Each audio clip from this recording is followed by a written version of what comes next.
Welcome, dear viewers. Before we dive into this story, imagine walking into a house where your every effort, every act of love, is met with mockery, disrespect, and cold indifference. This is not just any tale.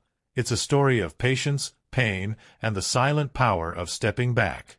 I never imagined the day would come when my own stepchildren would make me feel invisible, a ghost haunting the halls of their home. Emma and Noah, my stepdaughter and stepson, were bright, lively kids, or so everyone thought. To me, they were sharp, cunning, and merciless, always eager to find a flaw in anything I did. I cooked dinner, and they laughed at my attempts to make their favorite dishes.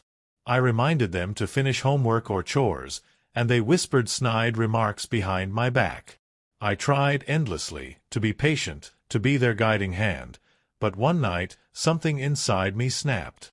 It was a rainy Thursday evening. I had spent hours preparing Noah's favorite, spaghetti with homemade sauce, just the way he liked it, with garlic bread toasted to perfection. I called them to the table, smiling, trying to keep my voice light. But Emma sneered as she flopped into her chair. "Did you even read the recipe properly, or did you just make whatever again?" Noah snickered. "Yeah, it's all soggy. Mom would have done it right." I felt a sting, sharper than the knife I had used to slice the bread. And that's when I made my choice. Not to yell, not to argue, but to step back. I left the kitchen, sat down in the living room, and simply watched. I stopped correcting them, stopped preparing special meals, stopped reminding them about homework, doctor appointments, or even paying attention to the smallest needs. At first, it was almost peaceful. No sneers, no laughter at my expense. But soon, the house began to unravel. Meals went cold, untouched on the dining table. Laundry piled up into mountains, homework was ignored, and arguments filled the air. Emma cried because she couldn't find her clean uniform. Noah complained when he missed his soccer practice, and the once lively rooms became chaos incarnate. I stayed quiet, even as the tension grew. The suspense in our home was almost tangible, like a storm brewing, waiting for lightning to strike. And strike it did, one Thursday evening. Noah burst into the kitchen, yelling at Emma for ruining the spaghetti he tried to microwave himself. Plates clattered, sauce splattered across the floor, and their angry shouts ricocheted off the walls. The house shook, not from thunder, but from the fury they could no longer contain. I sat on the stairs, barely breathing, watching every moment. This was their world now, built on neglect, laziness, and disrespect. And with every argument, every spilled meal, every missed appointment, the reality hit them like a punch to the gut. They had taken care, love, and guidance for granted. They realized, too late, the silent presence they had mocked for so long had been the glue holding their world together. The next day, I watched Emma struggle with her homework alone.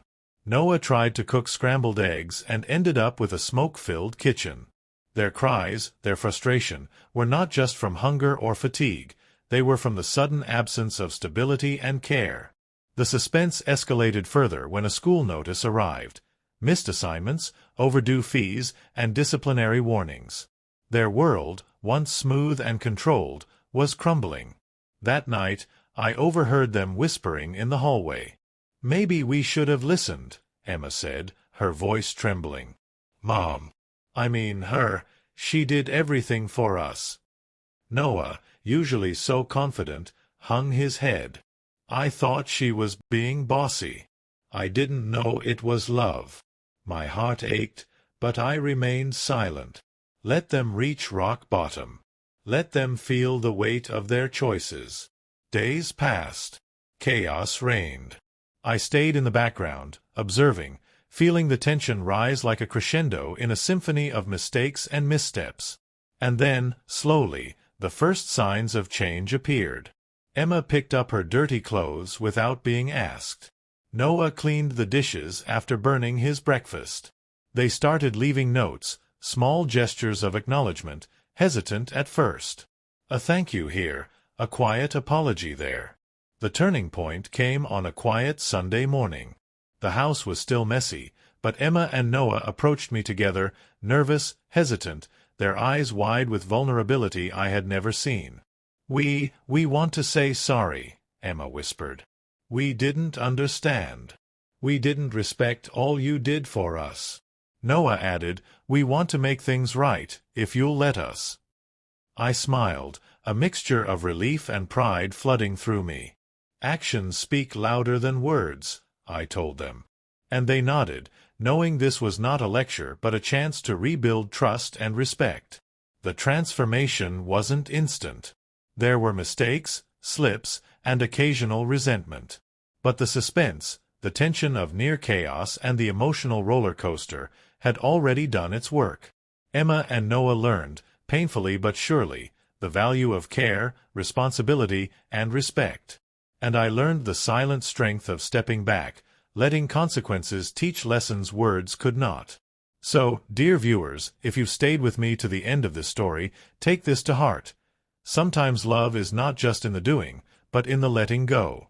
Sometimes the hardest, quietest choices reveal the truest power and the deepest lessons. Always care, always love, but never let disrespect go unchecked, and never underestimate the lessons taught by absence. May you always recognize the love around you before it becomes a memory, and may your hearts remain humble, grateful, and aware of the invisible efforts that make life smoother. And to those who may be in conflict, remember, patience, silence, and strategic distance can reveal more truth than anger ever could. Thank you for being here, for feeling this story, for holding on to every emotion and suspenseful moment. May your homes be filled with respect, understanding, and love. And may the lessons of this story stay with you forever.